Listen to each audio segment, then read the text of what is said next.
கடலலை கொஞ்சும் திருச்செந்தூரில் விஸ்வரூபமே வேலையா பழமுதி சோலை அறுபடை வீடும் புண்ணிய தரிசனம் முருகையா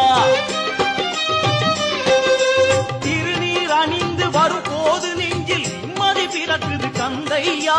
சுகனே சிவனார் மகனே உன்னை பாட பாட சுகமாகுதையா வேல் முருகா